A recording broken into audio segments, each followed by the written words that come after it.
এক ছিল ছোট্ট গ্রাম, সবুজে ঘেরা, নদীর ধারে। সেই গ্রামে থাকত দুই বন্ধু, যাই আর জুই। জনের নাম কাছাকাছি হলেও তাদের স্বপ্ন ছিল একেবারে আলাদা। যাই ছিল খুব চঞ্চল আর সাহসী।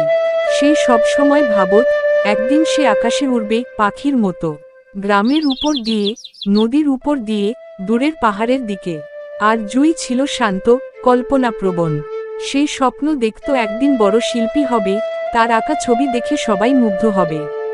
একদিন বিকেলে তারা জন নদীর পাড়ে বসে নিজেদের স্বপ্ন নিয়ে কথা বলছিল। যাই বলল, আমি একদিন এমন একটা যন্ত্র বানাবো যাতে আমি আকাশে উড়তে পারবো।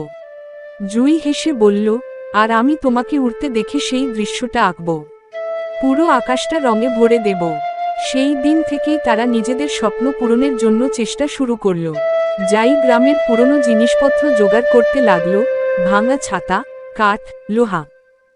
সেগুলো দিয়ে একটা উড়ন্ত যন্ত্র বানানোর চেষ্টা করত। অনেকবার পড়ে গিয়েছে, ব্যর্থ হয়েছে, কিন্তু হাল ছাড়েনি। অন্যদিকে জুই প্রতিদিন ছবি আঁকত। নদী, গাছ, পাখি, মানুষ, সবকিছু তার খাতায় জীবন্ত হয়ে উঠত। গ্রামের লোকেরা তার ছবি দেখে অবাক হয়ে যেত। একদিন যাই তার তৈরি যন্ত্র নিয়ে এল। দেখতে অদ্ভুত, কিন্তু তার চোখে ছিল আত্মবিশ্বাস। সে বলল, আজ আমি উড়ব। জুই একটু ভয় পেলেও বন্ধুকে থামালো না। সে বলল, আমি আছি, তুমি পারবে। যাই দৌড় দিল, আর হঠাৎ সে সত্যিই একটু উড়ল। খুব বেশি না, কিন্তু মাটি থেকে কিছুটা ওপরে উঠেছিল। তারপর ধপ করে পড়ে গেল। জুই দৌড়ে গিয়ে তাকে উঠাল। জনেই হেসে উঠল। জুই বলল, তুমি সত্যিই উড়েছিলে, আমি এটা আঁকব। সেই দিন জুই একটি ছবি আঁকল, নীল আকাশে যাই উঠছে, নিচে সবুজ গ্রাম।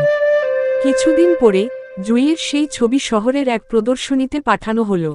সবাই সেই ছবি দেখে মুগ্ধ হলো, আর ছবির গল্প শুনে যাইয়ের স্বপ্নের কথাও ছড়িয়ে পড়ল।